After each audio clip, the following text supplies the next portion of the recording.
Continuando nossa aula, vamos ver aqui os conectores de uma placa do modelo do tipo ATX.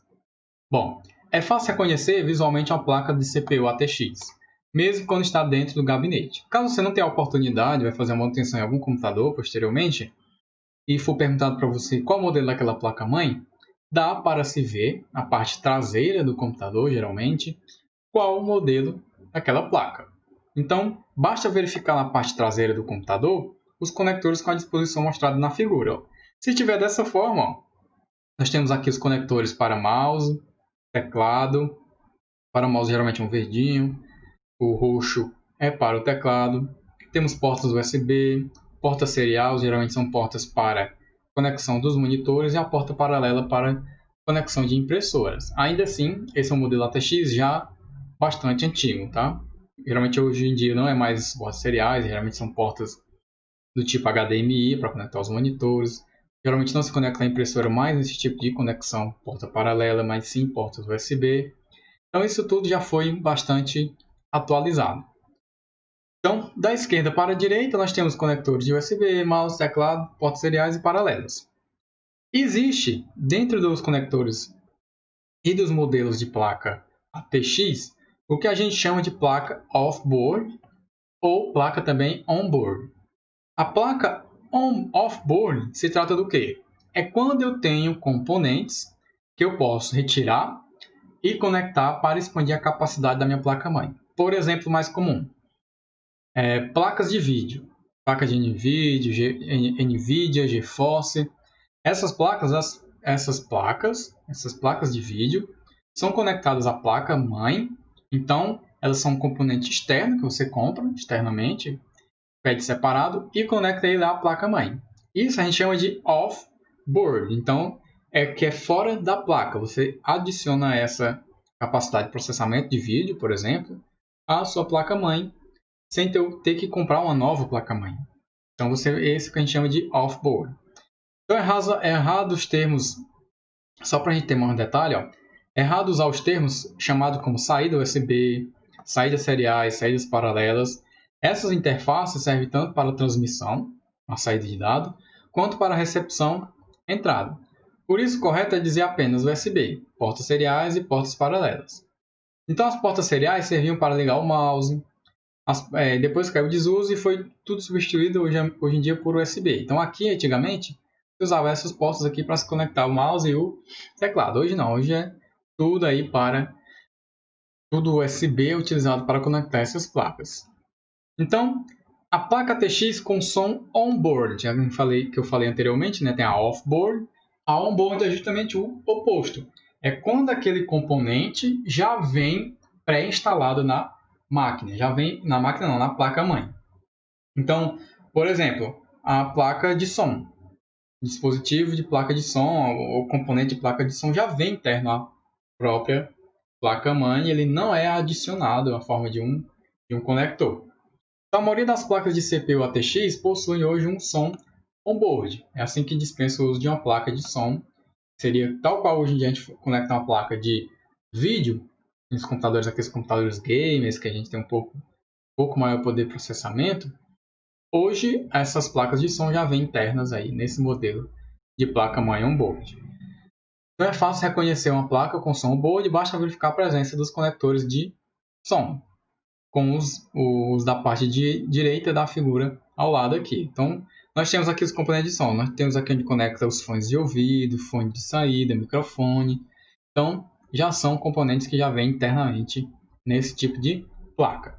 O conector amarelo mostra para que serve o conector joystick, dispositivo MIDI, teclados e guitarras. Então, dava, né, para fazer essa conexão. Hoje em dia, isso aqui ou é USB ou é Bluetooth. Então, isso aqui é só para a gente ter a noção de como eram antigamente esses componentes.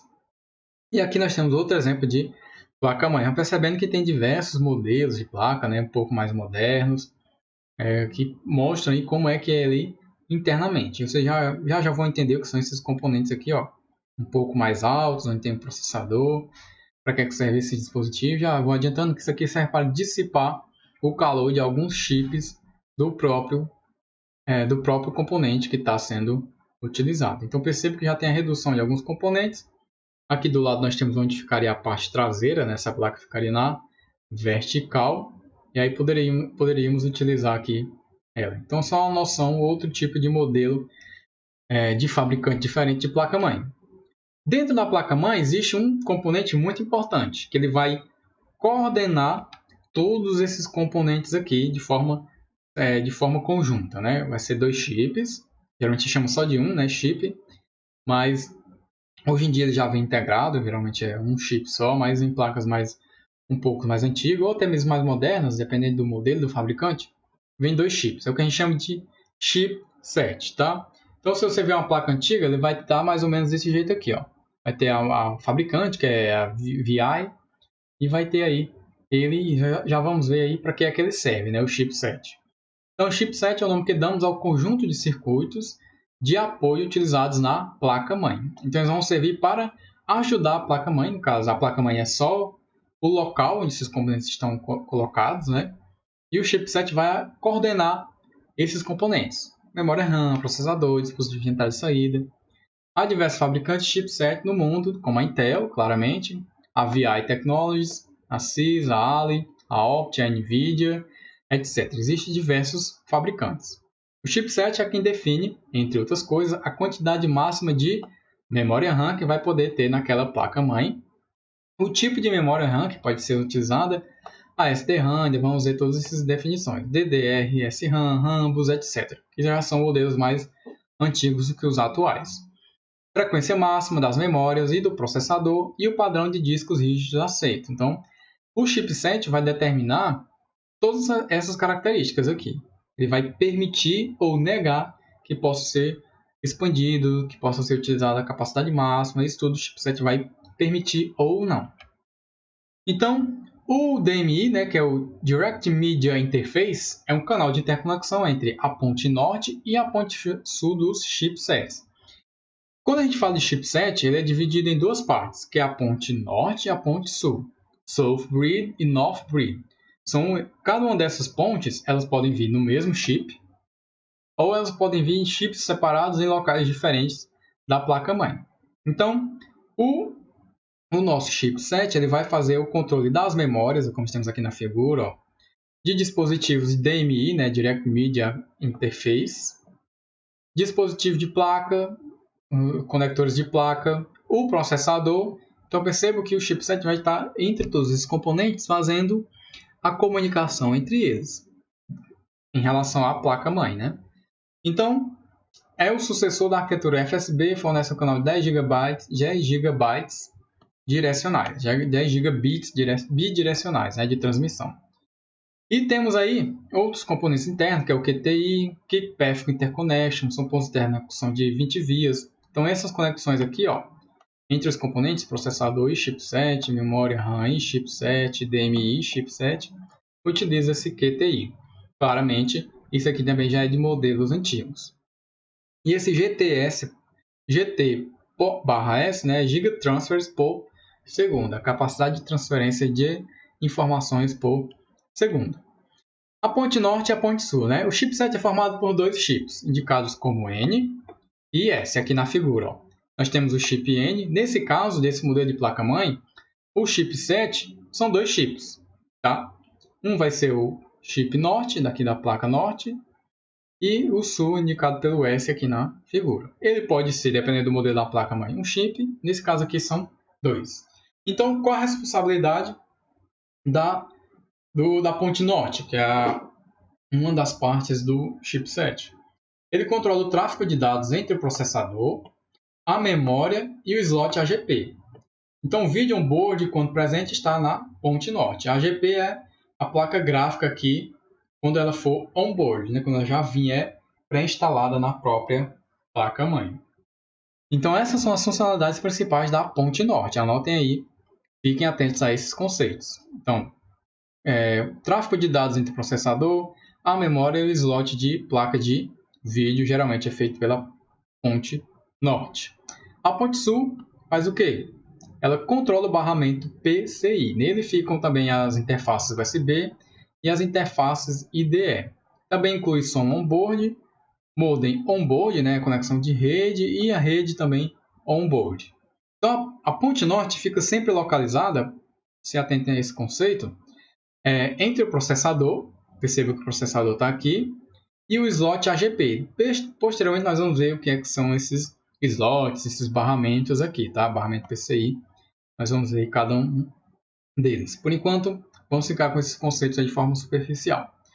E a ponte sul fica abaixo dos slots PCI, são esses slots aqui de cima. Então, geralmente, dependendo do modelo, mas o mais comum é que sejam essa disposição aqui, essa localização dentro de uma placa-mãe. Então, dentro do chipset, que é um componente muito importante na placa-mãe, existem essas duas subdivisões, que é a ponte norte e a ponte sul.